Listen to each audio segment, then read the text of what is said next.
mangwanani akanaka tinokugamuchirai zvekare kune chimwe chirongwa pano paZim Facebook Secrets and Confessions.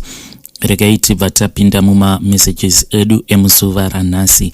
Hanzi hello mukomanashi, inini ndinewo nyaya yangu yandinoda kuti munge muchizondiposterawo kupage kwenyu. Mukomanashi, muna 1997 baba vangu vakapara mhosva ndokubva vauraya umwe murungu uyu ainge aine motel yake. Baba vangu vainge vachishandidzana nevamwe vavo, zvekare vaishandidzana nevamwe vainge vachishanda pamotel iyoyo. Saka vana baba vangu vakabva vazopiwa tip off nevanhu vainge vachishanda pamotel musi wekuti varungu ava vainge vachifanira kuti vange vachiuya kuzokolekta mari pamotel ipapo.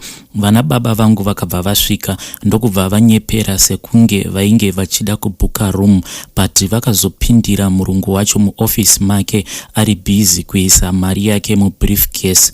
Saka vakabva vamuudza kuti vainge vachida more money than yavainge vapiwa nemurungu iyeye, ndokubva vazomukidnepa. Vamukidnepa kudaro ndokubva vaenda naye kumba kwake. Saka murungu uyu hanzi ainge akura zvichitonzi ainge atori kuma 78 years, iye nemukadzi wake vose vainge vachembera. Saka vana baba vangu hanzi vakazoita usiku hwose vachirova varungu ava netambo dzemagetsi, asi hanzi varungu ava kunyange zvavo vakavarova usiku hwose vakaramba kuvhura sefa yemari yavo. Kwakazoti kwava makuseni vana baba vakabva vazoba maTV nemimwe midziyo yainge iri mumba imomo ndokubva vatiza vakaenda. Mukomanashi, vana baba vangu hanzi pavakaona kuti varungu ava vainge varamba kuvhura sefa yavo, ivo vana baba vakabva vaba maTV nemimwe midziyo ndokubva vatiza vakabva vaenda. Mukomanashi, vana baba vangu vakasiya vauraya kunyange imbwa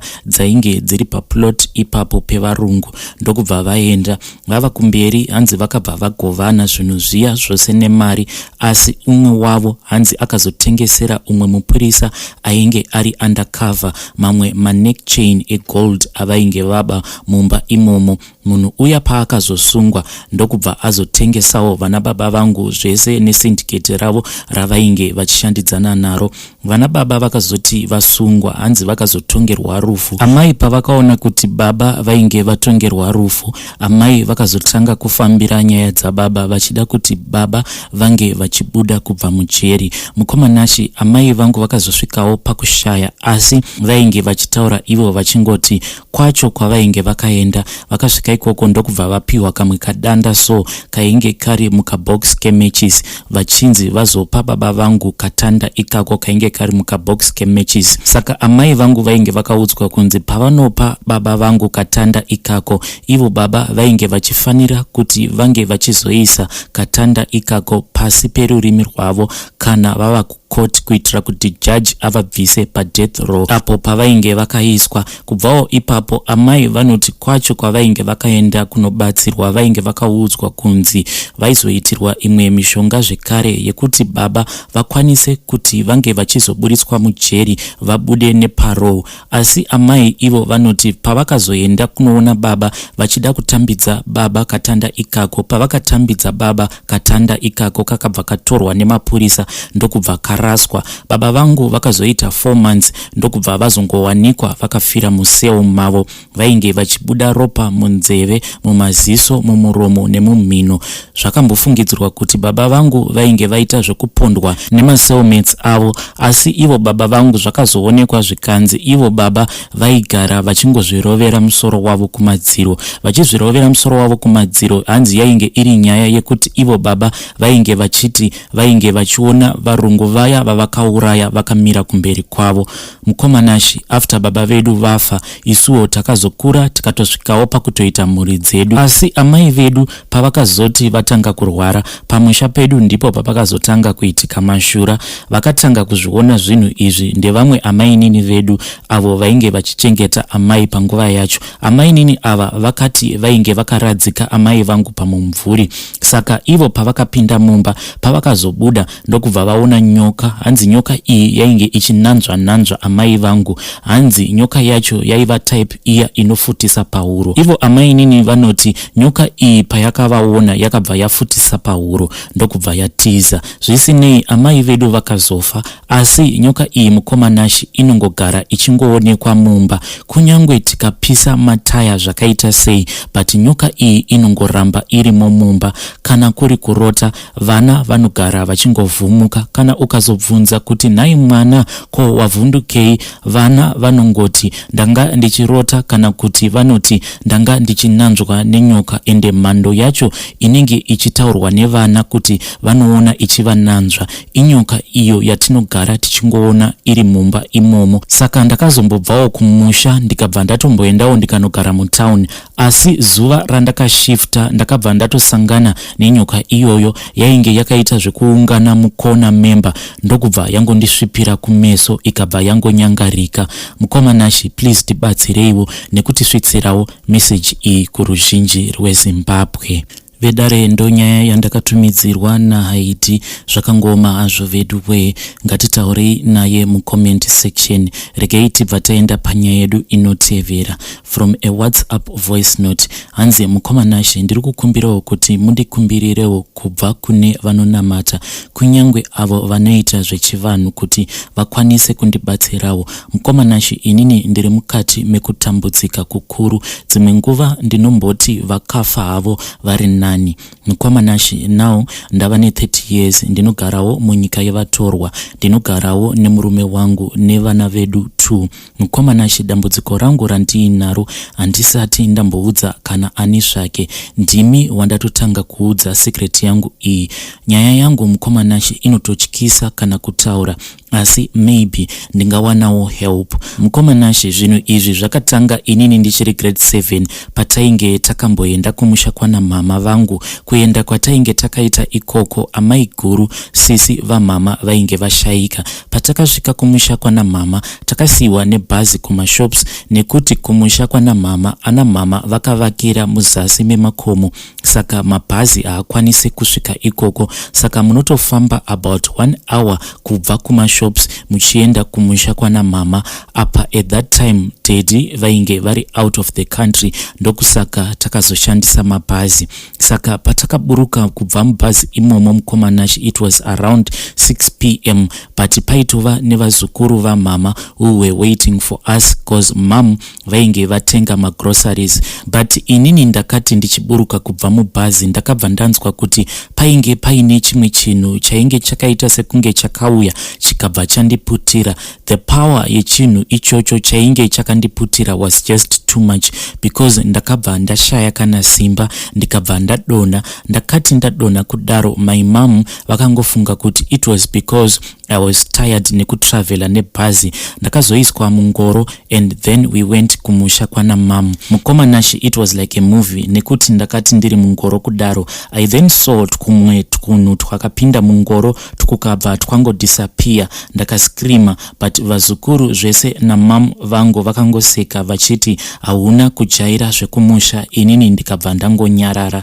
Throughout the funeral, pane vamwe gogo so vamama who were so friendly kwandiri. Gogo ava vaingoramba vachindituma vachiti, mwana wemwana wangu, enda unondichererawo mvura yekunwa. Even usiku hwacho hwatakasvika, gogo ivavo vakatondituma kunovacherera mvura almost 2 times, but ndaiti pose kana ndava panze ndichienda kukitchen kunovacherera mvura yekunwa, ndainzwa ndava kupindwa nechando, bvudzi rangu mumusoro raibva ratosimuka. Saka mukomanashi, mangwana acho before amai guru vavigwa, vanhu vakazoti vava kunwa tea.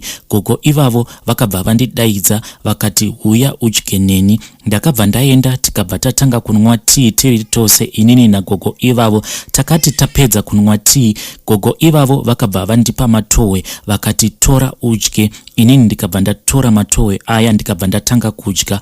But mukoma, problem yangu yakabva yazongotangirawo pakazoitwawo body viewing yaamai guru, because pandakazoona chitunha chaamai guru, instead yekuti nditye semwana mudiki, hameno zvandakangonzwa mumuviri mangu, so ndakanzwa kuda kutora chitunha chiya chaamai guru. So mukomanashi, takazoti tadzoka hedu kutown, but that feeling did not leave me. That feeling hasn't left me till today. Problem yangu now mkoma ndiye kuti I just love looking at dead bodies. Zuva rose ndinoteverera ma channels aya crime ndichida kungoona kuti vanhu vanouraya vanhu vanenge vakavauraya sei. Ndinenge ndichitofara kuti munhu uyu akaurayiwa. Sometimes ndinenge ndichitowisha kuti dai ndanga ndiri inini ndakatouraya munhu wacho.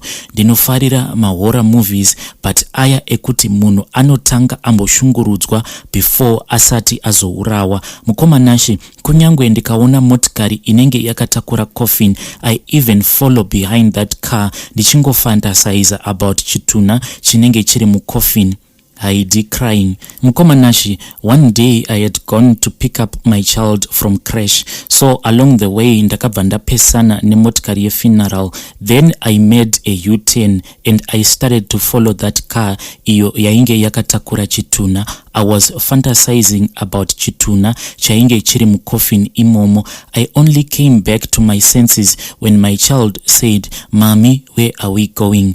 Mukoma nashi, when I checked my GPS, I saw kuti I had followed this funeral car for 50 kilometers. Mukoma nashi, please ndibatsireiwo kuzouyawo pano. It is because I need help.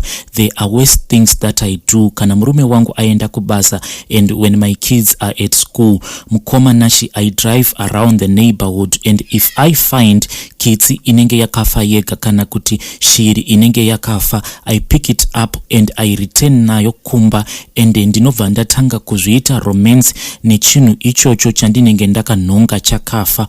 I think of terrible things, Mukoma nashi. I have tried to pray about it. I have tried to fast, but it is even getting worse. Now zvandava kuita ndezvekuti I even go pa YouTube just kuti ndingoona ma videos evanhu vakafa, and when I see ma videos iwawo evanhu vakafa, I feel so excited zvekuti I start to do things that I am ashamed to say. Last night Mukoma nashi, ndakamuka ndikabva ndatarisa murume wangu akarara, ndikabva ndatanga kufantasize kuti saka kana akanzi afa ndinoda kuzoba Chitunha chake ndigare nacho ndakachiviga. I even thought of a way yekuzoswapa Chitunha musi unonzi murume wangu afa. It's really bad, Mukoma nashi. I have no peace at all. Ndakafa kare ndichifamba. Please help me. Vedare ndo message yandakatumidzirwa navanzvadzi vedu. Ngativabatsireiwo mu comment section kune avo vane ruzivo about health issues. Nyaya iyi akusikunzi pane kamwe ka mental issue here karipo. Kana muine ruzivo, please tibatsireiwo mu comment section. Regai tibva taenda panyedu inotevera. Hanzi Elo nashi, ndivigirewo chitupa changu. Inini ndakanotsvaka urombwa mushure mekuona kuti barika rainge randiremera kurichengeta. Ndiri mumwe wevarume avo vanopinda church iya yevakadzi vakawanda. Ndakatanga kugara nemukadzi ndichiri ne 19 years uye mukadzi uyu ndainge ndakamupiwa kuchurch. Ndakazosvika 24 years ndava nevakadzi vangu 5 nekuti gore rega rega tichibva mumusangano ndo patainge tichinowanawo vakadzi vekuroora. So vakadzi vangu 5 ava vakabva vatanga kuzotorana paukama sekuti mukadzi wangu wekutanga akabva atora mukoma wake munin'ina uye nemwana wehanzvadzi yake akabva andipa kuti ndinge ndichimuparika. Izvi ainge achiti ndiko kuti tikwanise kugarisana paukama. Zvimwe chetewo kune vamwe vakadzi vangu 4 ava anga atova makwikwi chaiwo ekukundidzirana kuti hama dzavo dzinge dzichiuya dzichizozviparika pandiri. Vaita time yavaita makwikwi ekuzvara, rimwe gore vakatakura mimba vose, ipapo vainge vatova 10. Ndikaita vana vacheche 10 mumba, asi handina kana kumbomira kuwana. Ndakazosvikawo 40 years which is 2 years ago ndava nevakadzi vangu 25 nevana vangu 40. Apa inini handina basa rakati tsvikiti, ndinongongwavha tichigarawo pafamu yandakapiwa yenhaka nababa. Pavakadzi vose ava ndaishandisa bedroom rimwe chete, ainge ari maduties. Anenge aine duty ndiye anouya mubedroom mangu, vamwe vanorara kumakitchen kwavo. So ndakabva ndazotanga kuomerwa nelife. Vana vainge vasisina pekurara uye mwana aiti kana akauya kwandiri aifanira kundiudza zita raamai vake kuti ndikwanise kuziva kuti mwana uyu wandiri kutaura naye mwana wangu here nekuti vamwe vacho ndakanga ndava kusatombovaziva nekuda kwekuti vainge vawanda sejecha. Ndakabva ndatanga kupindawo mabhindauko anenge ari strong. Sometimes mabhindauko acho andainge ndichipinda ainge ari mabhindauko ainge ari dangerous. Ndipo pandakazoti no man, regai ndingoendawo kunoromba sezvinoita vamwe, zvindiitirewo nani. Inini ndakabva ndaenda kunoromba, but ndakazviita muri mukutoziva mukomanashi. Ndakaenda kun'anga ndikabva ndapiwa mari yeropa. Saka ndakaita zvekuenda kuchipinge. Ndakati ndasvika ikoko ndikabva ndapinda mumatare, ndikabva ndaudzwa chinangwa chandainge ndapindira mudare rake. Akabva ati wauya panzvimbo yekundiso. Ndakabva ndatanga ndagezwa munyama. Akabva ati ndinyore zita remwana wangu wedangwe. Lucky ndainge ndichiriziva nekuti ndiro randaitodanwa naro. Ndakanyora zita riya, ndikabva ndaisa zita riya mumbiya, asi ndakabva ndanzi ndisaisa mari ndinozonoisa mugwizi rinoyerera. Saka ndakati ndapiwa mushonga iwowo wekunosasa mugwizi, zvinhu izvi ndaifanira kuti paya pandinoyeredza mari ndinofanira kuti ndinge ndichizviita mwedzi wega wega. Ndakati ndabuda nashe, hana yangu yakamborova kuti naiko ndaitei, zvinhu izvi hazvizondinetse here mangwana, asi umwe moyo kwava kuti kusiri kufa ndekupi. Ndakaenda ndikabva ndasvika parwizi kumusha kwedu, ndikabva ndaita chivanhu changu ipapo, ndikabva ndayeredza mari, asi yakangonyangadika mumvura imomo. Ndapedza izvi ndakanzwa ndofambwa muchiuno kudai wanike inyoka. Nashi nyoka iyi yainge yakaita zvekundimoneredza muchiuno changu. Ndakatya, asi chekuita painge pasina. Ndakasvika kumba, ndakati ndasvika kumba ndokubva ndasvika ndikazvambarara pamumvuri. Nyoka iya yainge ichingoripo muchiuno. Ndakaita sekunge ndainge ndatorwa nehope. Ndipo pandakabva ndanzwa izwi richiti enda kugomo riri paseri pebedroom. Tora nyoka iyi uise imomo, asi nyoka iyi ndiyo ichakuchengeta nekukupa mari. Asi izvezvi nyoka iyi inoda ropa redangwe rako. Mushure meizvi uchazoita zvekutobvunza nhamo kunext door. Asi ndinoda kuti uvake imba hombe. Paimba iyi unofanira kunge uchiisa room inova iyo ichazogara nyoka iyi. Izvi uzviite mwedzi 3 iri kutevera. Ndakamuka ndikabva ndaita saizvozvo. Hapana kana kuzombopera 3 days dangwe rangu rakangomuka richichema kuti musoro ndiye Sarai, ainge achibuda ropa mumino.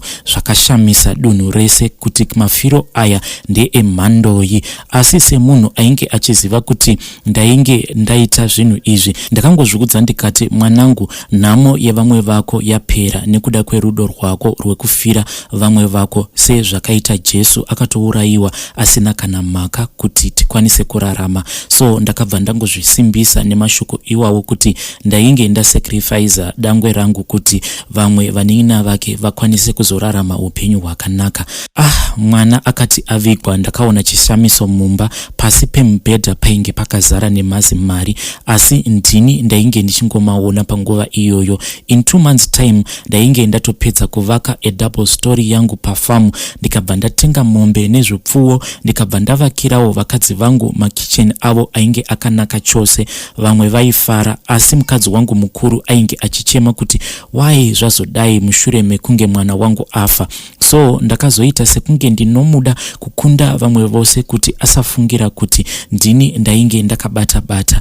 Nyoka iyi ndakaitora ikabva yagarawo mumba nevamwe, asi room iyi ndini ndaigara nemakeys eroom iyoyo, ndichinyepedzera sekunge muroom imomo mainge muine ukoshwa hwangu, nekuti kumusha kwedu kwatinobva gold rainge rakaputika. Saka ndakanyepera sekuti mari yandainge ndavakisa imba iyi imari yandainge ndakawana pakaputika gold kwandainge ndaenda ndikanongwavha. So mazuva ese murumu umo mune nyoka maimuka muine mabricks emari ari ma-US chete.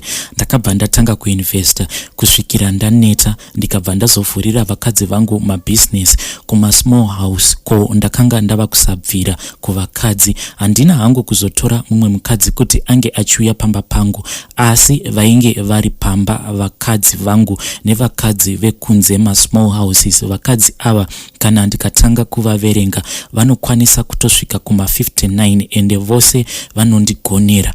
mushure mekufa kwedangwe rangu vana vangu kunyanya vakomana vakabva vatanga kufa murakatira zvekuti pagore taikwanisa kuviga vana 2. Vana vangu vose ava vaifa vaingofa nechirwere chemusoro vobva vangobuda ropa.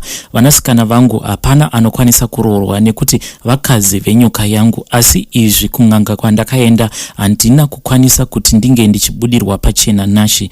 Gore rakazofa n'anga yangu iyi ndainge ndaenda out kunodya mari, so handina kukwanisa kunodzorerawo nyoka iyi sezvainge zvakaitawo vamwe. Ndakazotongonzwawo zvenhamo yake after 2 weeks ndikabva ndatombofenda kuti zii chaiko.